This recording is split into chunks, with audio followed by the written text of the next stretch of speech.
नमस्कार दोस्तों। क्या आपने कभी सोचा है कि धर्म की असली परिभाषा क्या है? क्या धर्म सिर्फ पूजा पाठ है, या धर्म का मतलब है अपने स्वार्थ को पूरी तरह मिटा देना? आज से हजारों साल पहले भारत की इस पवित्र धरती पर एक ऐसे राजा हुए जिनकी परीक्षा स्वयं देवताओं ने ली। एक ऐसी परीक्षा जिसे सुनकर पत्थर दिल इंसान की आंखें भी नम हो जाए।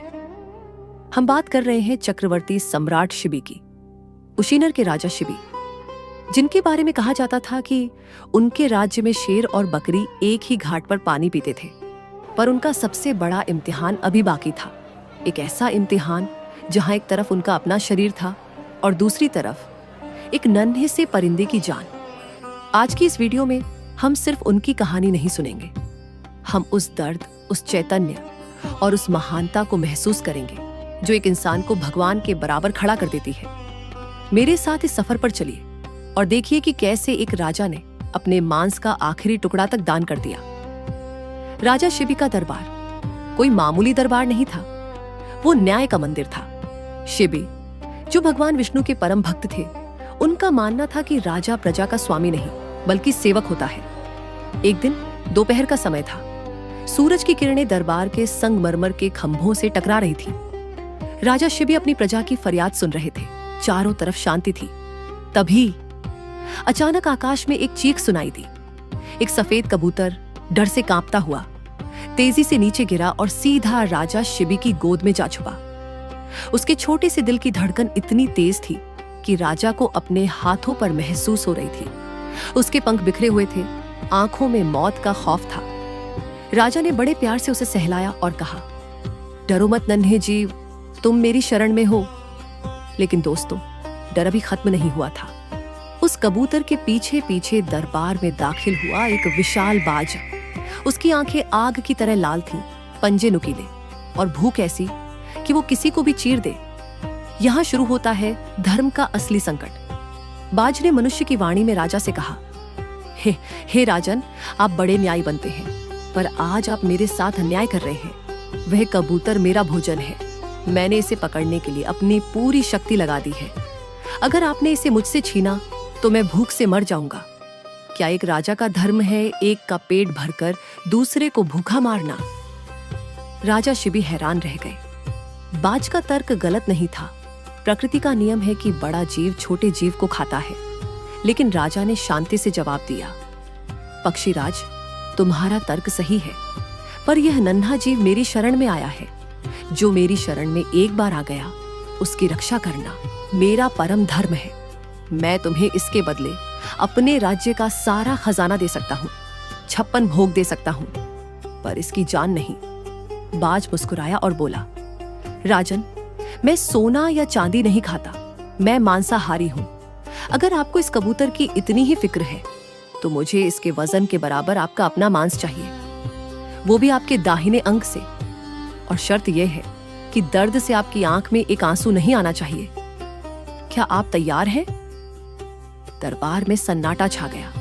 मंत्रियों के हाथ से कलम गिर गई, रानियों की चीख निकल गई। एक छोटे से कबूतर के लिए राजा का शरीर, यह तो पागलपन था। लेकिन राजा शिबी के चेहरे पर एक ऐसी मुस्कान थी जैसे उन्हें कोई खजाना मिल गया हो। उन्होंने कहा, मुझे मंजूर है। एक बड़ा तराजू मंगवाया गया। एक पलड़े में उस नन्हे से हल्के से कबूतर को बिठाया गया। राजा ने अपनी तलवार निकाली। पहला बार राजा ने अपनी जांघ से मांस का एक बड़ा टुकड़ा काटा और तराजू पर रख दिया। दरबार में लोग रोने लगे। लेकिन हैरानी की बात देखिए, वो पलड़ा हिला तक नहीं। कबूतर अभी भी भारी था। राजा ने दूसरा टुकड़ा काटा, फिर तीसरा। धीरे धीरे उनके दाहिने शरीर का सारा मांस तराजू पर था। रक्त बह रहा था, फर्श लाल हो चुका था। लेकिन वो नन्हा सा कबूतर, वह हर पल और भारी होता जा रहा था, मानो पूरी सृष्टि का वजन उस एक पक्षी में आ गया हो। दोस्तों, जरा आंखें बंद करके उस दृश्य को सोचिए। एक चक्रवर्ती राजा जो पूरी दुनिया पर राज करता है, वो आज लहू लुहान है। लेकिन उसकी आंखों में आंसू नहीं, बल्कि एक अलग ही नूर है। जब शरीर में मांस खत्म हो गया तो राजा शिबी ने वो किया जो कोई देवता भी नहीं कर सकता था। वो लड़खड़ाते हुए उठे और खुद उस तराजू के पल्लड़े में बैठ गए। उन्होंने कहा, हे बास, मांस कम पड़ गया है, अब ये पूरा शरीर तुम्हारा है। इस नन्हे जीव को छोड़ दो और मुझे खा लो। जैसे ही राजा शिबी उस पलड़े में बैठे, पूरा ब्रह्मांड कांप उठा। अचानक एक तेज रोशनी हुई, बाज और कबूतर गायब हो गए। वहां स्वयं देवराज इंद्र और अग्निदेव प्रकट हुए। इंद्रदेव ने राजा का हाथ थामा और कहा, धन्य हो राजन, हमने आज तक त्याग की बातें सुनी थी, पर आज देख ली। यह कबूतर और बाज सिर्फ एक माया थी। हम सिर्फ यह देखना चाहते थे कि क्या कोई इंसान अपनी चमड़ी और मांस से ऊपर उठकर धर्म का पालन कर सकता है। आपने सिद्ध कर दिया कि करुणा का स्थान सबसे ऊपर है। देवताओं ने पुष्प वर्षा की और राजा शिबी का शरीर पहले से भी सुंदर और स्वस्थ हो गया। उनका नाम इतिहास में अमर हो गया। दोस्तों, राजा शिबी की यह कथा आज के इस मतलबी दौर में हमें बहुत बड़ी सीख देती है। हम अक्सर छोटी छोटी चीजों के लिए लड़ते हैं, अपना स्वार्थ देखते हैं, पर याद रखिए, इंसान बड़ा अपने पद से नहीं, अपने त्याग से होता है। क्या हम आज किसी एक जरूरतमंद के लिए अपना थोड़ा सा समय या थोड़ा सा स्वार्थ त्याग सकते हैं? अगर हम ऐसा करते हैं तो समझ लीजिए, राजा शिबी का वो धर्म आज भी हमारे अंदर जिंदा है। तो दोस्तों, ये थी महाराज शिबी की कथा। हमारे पुराणों और इतिहास में ऐसे और भी कई रहस्य छुपे हुए हैं, जिन्हें जानना हम सबके लिए जरूरी है।